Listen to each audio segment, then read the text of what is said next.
to the weekly roundup of Division 2, and we have got as our special guest this week Sean Jackson, who's the coach of Broadview in Division 2 and also the state coach. Welcome, Jacko.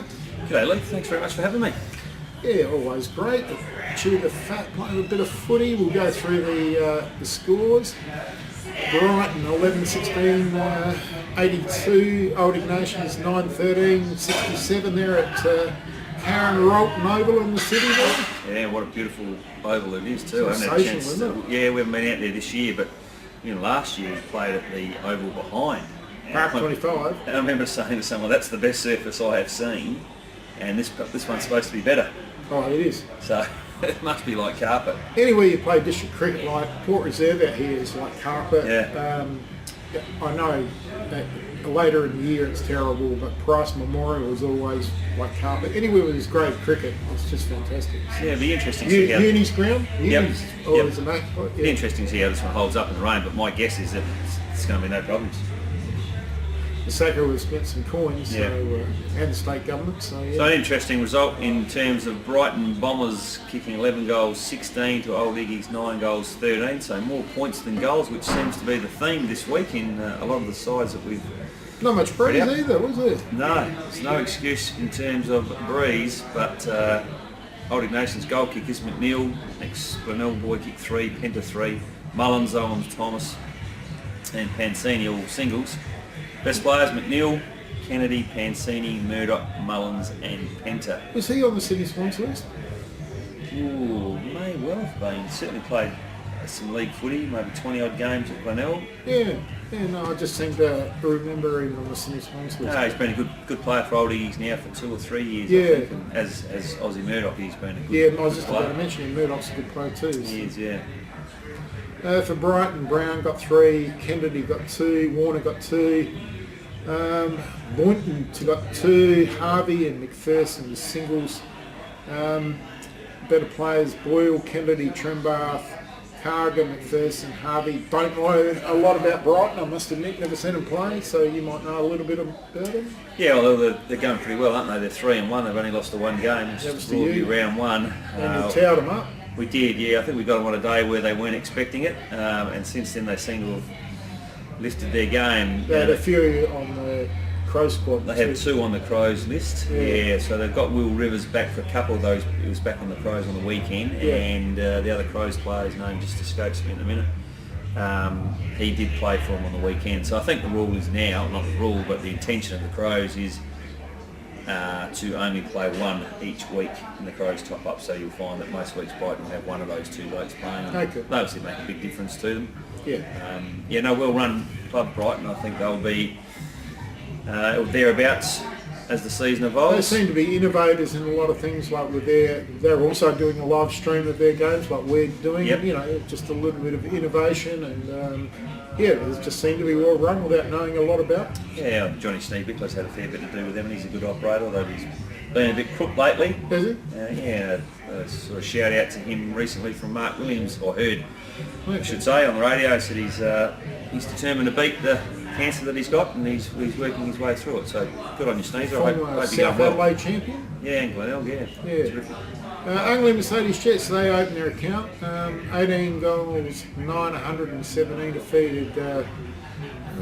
What's fairly lacklustre Golden Grove, 5 goals, 10-40. So well done to Kane Stewart on your first win as a senior coach there. And Eric Kells might be thinking he might want to left the boots on and played at Goodwood, maybe. Yeah, they're travelling all right, Goodwood, aren't they? That's a bit of surprise to me, the margin to win by 13 goals, but I saw him the other week under Mercedes when they played St Peter's, and they weren't that impressive, I must admit. But St Peter's, in saying that, are a very impressive lineup. I don't have any doubt that St Peter's will be very competitive in Division 1 with the side they're trotting out this year. Yeah, it's a very, very good side, and it's a lot different to the most St Peter's sides I've seen in the past. Yep. With the bigger bodies and guys flying the flag for their teammates, and creating paths for blokes, and just a little bit more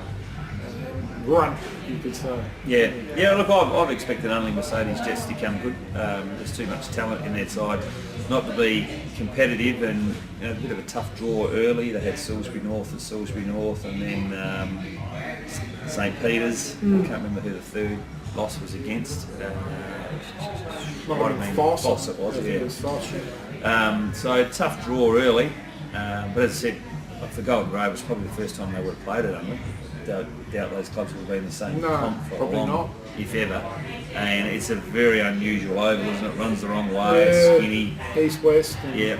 So not a lot of room. And no, it would have been a rude shock to the Golden Groves who are used to the big open deck.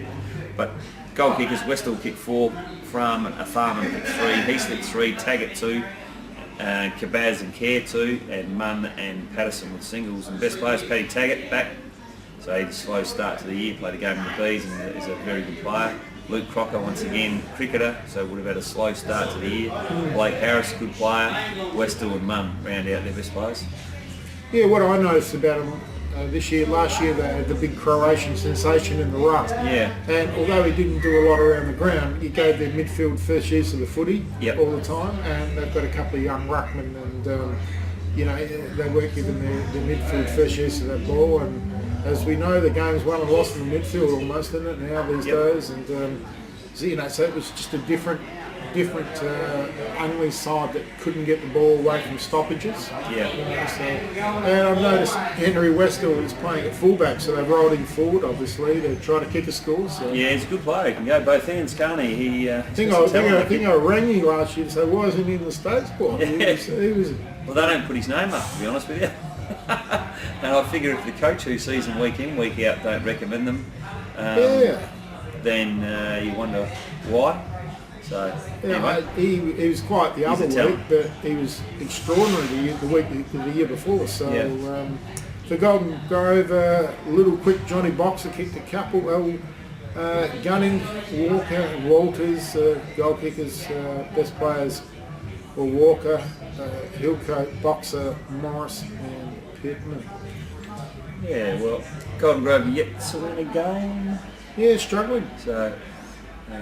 They've got some work to do, and Golden Grove are a club that I've always wondered, they just haven't quite flicked the switch. With all their area out there, they've got a great junior set up. And biggest junior club in the Southern Hemisphere. I'm just waiting for the time that they do flick the switch, and it will happen, and they're going to end up a powerhouse in Division 1, because you can't have that many juniors coming through and not be successful. Especially in today's footy, where points. Yeah. Yeah, you've got to have a junior structure, and they've got the biggest one going around. They have the envy of every club with their junior setup. And Gullies and Mowbray and all those clubs, but Golden Grove especially. And I don't think it's going to happen this year, but it is going to happen. The flick, they will flick the switch out there, and they'll be a powerhouse. Yep. Another thing, they've got a good operator, a young coach in Kelsey. He strikes me as a lad who'll do his homework and well, he knows about winning flags. He won seven at Goodwood. 37. Won seven flags at Goodwood, Kelsey. So, if guys have won 7 flags, they know how to win games of footy, don't they? Yeah, for sure. Yeah. Sacred Heart was a big anniversary game for them on the weekend, so I guess that gave them, they would have had a massive crowd. I was at the senior college, and I know their dinner, 50th year anniversary dinner, was on that night, and they've been plugging that for a while. So. It would have been a big day for them, and Mitch Parr bounced back to form with 4, Lockie Button also with 4, Tristan Carcuro's very clever forward 2, singles to Moroney, Forster, Vasari, Spurling and Keane, and the best player is Mitch Parr. It's clearly his best game for the year. Forster is a good player, Howard, Lockie Button and Peake, who is also on the Crows top-up list. Button come back from a broken leg last year. He did, yeah. And he hasn't struck his form, but it'll probably be in the latter half of the year after coming back from an injury like that. Yeah, well, I guess he's kicked 4 and got the best players on the weekend, so he's certainly starting to play good footy. Yeah, for Gaza, I know they've only got a young side. I talk to Gav Lauder fairly often, and I know they've got a blending of quite older guys and a lot of very young ones. So they're just waiting for that young crop to get to 40 and 50 games. Yep. So Fulton, Chris Rodetti, he's been there 100 years, Stevens, and a young lad, Christos. Yeah, I think he played his first game last year, straight out of the Gavin Lauder and Danny Ryan Academy out there at Gaza. And better players were Stevens and Draper, Lambert, Carr and Beadle. That Beadle goes all right, good centre half back. Yeah, good honest player. He is, yeah. Very good player. And this one's was a little bit, not a surprise to me, but at home, Salisbury North thought they would have got the chocolates in this one, but PHOS Camden were too good. 14 goals, 7 beat Salisbury North 12-11. Salisbury North up by 9 points at three-quarter time at home. Nice sunny day. You would have backed them, I reckon, from there. I did. Did you? Yeah. Yeah, I thought they couldn't lose, but yeah. Yeah. So a bit of a surprise that one. They're clearly missing their full forward at the moment. Solly, I think he's probably only 2 or 3 weeks away. Yeah. So he'll make a difference when he comes back. Just straighten them up. Yeah, absolutely. But they're a quality side. I imagine they'll come back. Pape kick 2, Gregan 2, Ross 2, Wilds 2, and Dryman, Cochrane, Wagner and Shirley all with singles. Best players, Cochrane, little rover from Central Districts this year. He's been a good pickup. Cochrane, that's Joel Cochrane from Teacher Oh, sorry, it is Joel Cochrane. Yep. Yeah. I'm thinking of Boyle. Joel Cochrane's been a sensational pickup for Salisbury North. He's having a terrific year. I didn't realise he was... he was a good player at Tea Tree Gully, but then his last year there, he sort of played B grade. Playing a bit of Bs. And went to the country last year and came back, and mate, he's been in sensational form this year. Yeah. Russo's a ruckman they picked up from Centrals who's been good. Played last year as well. Yeah. Dryman back there this year, and Boyle is a little rover from Central Districts, and Brad Robertson won the medal last year playing for Kilburn. So if you look at their best players, 1, 2, 3, 4 of their 5 are new this year. Yeah, you don't know if it was a lack of fitness or what it was. They're in front at three-quarter time, led by 9 points, and got run over in the last quarter. So, you don't know what's happened on the day unless you were there. But they might have a few panic buttons just starting to go off. Only winning one of the first 4, though, wouldn't they? I would have thought. Yeah, I don't think they would have envisaged in their worst nightmare. That they'd be in this position after 4 rounds, but as I said, there's so much quality in their group that I don't have any doubt that they'll turn that around pretty quickly. But let's be honest, you've got to finish top 3 to go top. Yeah, you really don't have a choice. To win it or to make the granny? To win it. To win it, yeah, probably. Yeah, I mean, Paynham had a good run in Division 1 last year from 5th spot. Yeah, but then they didn't win it. You didn't. Yeah, you always come up against. Yeah. And even Paraka, and I'm not talking out of school. Like Ocker rested them in, round 18s because they just fell into an elimination final. They got through to a grand final, and he phoned me during the week and he said, "Half my place aren't fit." They said they've got nothing much in the tank. They got there, in grand final week, and they didn't have anything left in the tank. Yeah. So it's pretty hard coming from an elimination final. Yeah, no, I agree. And then, Williams with 3, Bergman's been a fantastic player for PHOS with 3. Coming with 3, McGill, Jacko, Watts at Harms, and Ori Cross, who's one of the best ruckmen going around. Better players, Schultz, Tui, Bergsman, Cumming and Bayless. Yep. Ori Cross, in your thoughts of his face club? Good player, Ori Cross. Yeah, he'd be a chance. Ruck position is pretty open actually. There's a lot of good ruckmen. You got one, Braden DePrince. Yeah, he'll certainly be in contention, as will Blake Penny from Tea Tree Gully. Yeah, he's really good. Yep, Bennett from Modbury. Yep, good ruckman. There's a young lad down at Henley's. Harris Jesson. Yep. No, he's good. We like him. Yeah, he might be a bit raw at the moment. Yeah, he's good. He's going to be a really good ruckman if he is that lad. Yep, no, he certainly is. Yeah. So, and then we go to the big game, of course, which is Broadview and St Peter's, and not the result you were looking for, but St Peter's 9-9-63 to Broadview 5-8-38. Better players for St Peter's were Toby Schultz, Ryan Obbs, Trenorton, McGill and Roberts. Dean McClay kicked 4, and his brother kicked one, Stafford kicked one, Val Condon across the half forward line, Trenorden and Mitchell kicked singles, and for you blokes, Jacko? Yeah, all singles, so pretty tight game, really only one quarter in it. To keep them at 9-9 was a pretty good effort. It was just a six goal 4 they kicked in the third quarter to 2 to us, and the rest of them were all pretty tight quarters, only 4 points in at half time. Unusual to have such a low scoring game on a good day. Yeah. And we kicked badly for goal as well, but singles to Hodby, O'Leary, Fisher, Sauce and De Leonardis, and best players were Braden DePrince, Patrick Fiddick, Brody Pearce, Jaden Ryan and Tommy Rogers. The Macleay boys straightened up St Peter's. A lot of height. St Peter's got it's the biggest side I think I've seen in amateur footy. You've got 2 guys full forward and forward pocket. Macleay brothers 6'3", 4 perhaps. Yeah. Mitchell at centre half forward is a 6'5". And Trenorden to come back into the side. There's another 6'5". They'll probably go back and play centre back. Toby Schultz running around. Toby Schultz playing off a half-back flank. He's a 6'2", and and it's played state footy as a centre half forward. He played centre half forward against Unley Mercedes and Fulford, so they can mix and match a little bit. Got a good side. The recruiting's been exceptional. How you managed to recruit those blokes, so many quality blokes under the current rules, but that's another topic. Yeah, I suppose none of us know that, but yeah, when I saw them, I just saw the Macleay boys straighten them up, and they give them that little bit of grunt, and a couple of real big bodies there, and they don't mind flying their flag for their teammates either, which is a little bit unusual for a St Peter's side. Calabrese, haven't seen his name this year. Is he playing?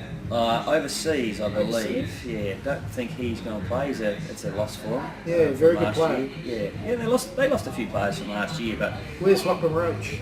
Yeah, he went into state work, Sydney, I think. Okay. Yep, so he's another one that's out. I just noticed those 2 big names were missing from the time we saw their game. But clearly they're recruiting from a height factor. The 2 Macleay boys and Mitchell and Toby Schultz. There's 4 extremely big blokes, and then I guess you've also got Jesse O'Brien, who was touted to be the best midfielder in the Hills over the last few years by the strength of the straight. A bit of AFL experience here too. Yeah, so they're going to take anyone who gets a win against St Peter's this year is going to earn it and be very happy with it. Yeah, at this point, obviously, they're 4 and zip, but it's not just the fact they're 4 and zip, but they're also playing really good footy, and they're obviously an early season grand final favourite, you could say. Yeah, they're certainly going to be in contention, and good game this week actually. They're playing PHOS Camden, so that's for top of the ladder. Both sides undefeated at this stage. I haven't seen PHOS, but I've seen St Peter's firsthand, and very, very impressive outfit. Yeah, well, from the outside in, haven't just seen one Division 2 game this year. I would have thought that St Peter's are going to be around the mark, and I would have thought Broadies and PHOS Camden and Salisbury North might round out the 4. Your thoughts? I think all those clubs will be in contention. Brighton is smoky. Yeah, I think Brighton, they've won 3 in a row now, so they'll be starting to feel a bit more confident at the level. And haven't quite played anyone yet, though, have they? No, I haven't seen Iggy's, and I wouldn't rule out only Mercedes Jets either. I think once they get their act together, they're going to take some beating. And Sacred Heart, well, started the season very, very shaky, first round, but after that massive win against Gaza, 11 goals, they'll be feeling pretty good about themselves. So it's... Yeah, Gaza are still pretty young. They've still got a young side out there. They have, yeah. Yep. And they've done a lot of work through their juniors and bringing their juniors up through. And credit to Jars and to Gav Lauder and to all the people at Gaza. They've really brought that under 18 academy all the way through. There's Benny Bioli and young Braden Lauder and all the kids that they've brought through. But it just takes a while for them to find their feet, doesn't it? They're 40 or 50 games, and you can't put an old head on a 18 or a 19-year-old shoulders, can you? No, sometimes you just need to surround them with a bit of experience, and that's what we found in Broadview last year. We had 12 teenagers playing their last minor round game, and it's too many. It's all well and good to say, it's the Gaza Academy and all that sort of stuff, but it's unfair to the kids, to be honest with you, to have that many in a team. And I'm not au fait completely with their list, but I do know they have a lot of young kids. Yeah. But they do have some good experienced players in there as well. Rodetti's a terrific player, and Stevens is a good player, and Hines is as good as there is going around. Dave Aloka. Yeah, so they've got some good top-end experience. So you know, they're in good hands. I I think Frederick's due back in the next month as well. right, okay. Big Fredo. Yeah, good player, yeah. So, I think they maybe just got Sacred Heart on a day where, look, Sacred Heart were an awesome side last year. You got badly beaten both times against Sacred Heart by 15 goals. And I was really impressed with them last year. And so you get them on a beautiful day down at Sacred Heart with a big crowd, it would have been tough to win that one. yeah, I go back to the last year that, you know, I was with Opera out at Williston, and we had a look. We were playing Tanunda one day, and we were getting towed up by 10 goals. And we were just playing kids for the sake of it, because we couldn't recruit anyone due to the point system out there. We could only recruit 2, and that's all you had to do. Yeah. So you had to play the kids. And we had 14 kids in the 22, because they got 22 out there. 14 of them, and they come from under 17s out there, not under 18s. So these kids are 18. 14 kids are 18 years of age. It's just too many, and they're just learning the game. Yeah. It's really... Yeah, sometimes as clubs you've got to go through it, and if you can get through that year and, you know, not lose your spot, well, then they're going to be much better for it for the year. But you just got to understand it's going to come with some pain. Yeah, it's going to come with some pain. And now Williston have, you know, they're going well. I think they're top out there now in the roster, but the kids have all started to come through. Yeah, it's great. Tyson Earlham, I think you spoke with him. Yeah, terrific player. Yep. And he's on the Crows top-up list as well. And I think he comes second in the medal out there last year. The one advantage they have with the Barossa and most country leagues is there's no relegation. So you can bottom out, play your kids, bottom out, save some money, get some games in your kids and look to rebuild the following year. Now obviously points doesn't allow you to go out and recruit wholeheartedly. We only got, that year we were only allowed 4 points. Yeah, and that's, I know it's different, much different in the country, and each league is different. And money isn't the issue out there, it's points. Yeah. I know. Oh, there's money everywhere out there, as you are acutely aware, and I am. But I mean, it's the points. That's what curtails you. Yeah. And no matter how many contacts we had, we can only still recruit 2. How good would the Barossa competition be if there was no points? It'd be better than Division 1 because they've got the money to back it up. Yeah, that's right. It would be, and it's only 40 minutes up the road. Yeah, it's. If they ever drop the point system, they are going to be. It'd be better than Division 1. In fact, the year that we're out there, that Uriel, they had 4 guys who had been on AFL lists, and there was another 10 on SAFL list. Yeah. And it was just an incredible side. And that was Luke Satt, what's his name? Slattery was there, and Jack Juniper and all these are there. And that's sensational. Jack Juniper's another one who hasn't played for Brighton yet this year either. Yeah, So. no, he's a gunny, he's unbelievable. But you're right though, if they ever don't have points, A1's going to be superseded by the Barossa League. Yeah, and you would agree you'd have to with that. Well, I don't think there's any clubs in Adelaide that, other than Salisbury North, that financially could compete against the Barossa. Don't even think they could. Oh, I think Salisbury North could. You're talking about one of the big pokey venues in Adelaide. I don't think they'd have a problem. But you know, you have a look out there. They got $7 to get in the gate. Yeah. Everyone pays. Yeah. So they got a fence. They got 2,000 people coming through the gate each day because they start off with the junior netballers at 8:30, and Williston had 19 netball sides and 4 football sides. So there's people coming in and out of the gate all day long, and you see country footy. Well, they must laugh when they see the crowd. A few weeks ago, I noticed at South Adelaide versus the Crows, there was 890 people with the crowd for the day. You know, it really makes me wonder where the SANFL was headed. And I've got a suggestion that I like to throw out there, and I don't know whether it's worth it. Reserves. Got any merit. No, I think if the AFL is serious about the SANFL being the best competition outside of the AFL, or you know, the feeder, then very simple. At the moment, their salary cap's 350. For an extra 500 per club, so you're only talking 8 clubs. So it's $4 million, which is peanuts to the AFL.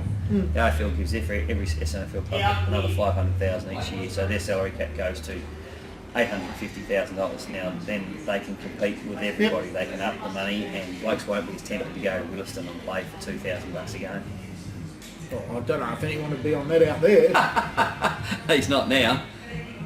Wouldn't have thought. I think they would stick to the salary cap out there. I would have thought.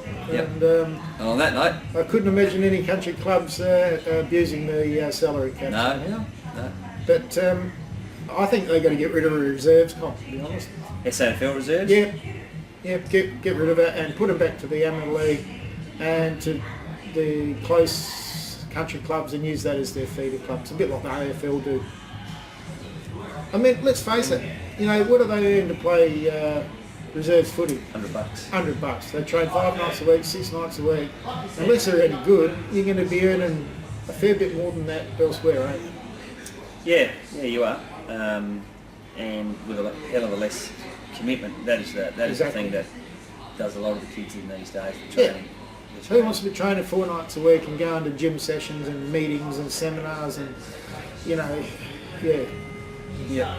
You know, it's going to be interesting to see how it evolves over the next few years. I mean, if the AFL brings in a reserves competition, which is what it seems like it wants to do, down the track, you're really worried about the future of the SANFL. But I'm sure they're aware of all these things. Well, the other on Anzac Day, we supplied a videographer to Keith Jamieson from the Angaston Football Club. Yep. And they had 3,000 on Anzac Day to watch for Anzac Day for Angaston and Newry. Yeah. 3,000 in the Barossa, and they're getting 800 at South, he said. Yeah. So there in itself, you've got a community that goes out and watches games. Yeah. On a positive note, Sturt Port Anzac Day at Unley attracted a crowd of 7,000 or 8,000 people, which was fantastic. You know, I look every week, and you know, in the main it's 2,000 to 3,000 people tops. So. Yeah, look, it must be a tough battle for the SANFL clubs, and you really wonder what happens when the money from West Lakes dries up, where it all sits down. As I said, I don't understand. We pump, as a competition, the AFL pumps a lot of money into women's football. I'm not against that, but I just think small cost to pay $4 million would prop up the SANFL and make it completely. Oh, I agree. And you think clubs like South have got all that area down there to themselves would be an absolute powerhouse, you know, but not to be. So. No. Anyway, for another day. See you next week. Story.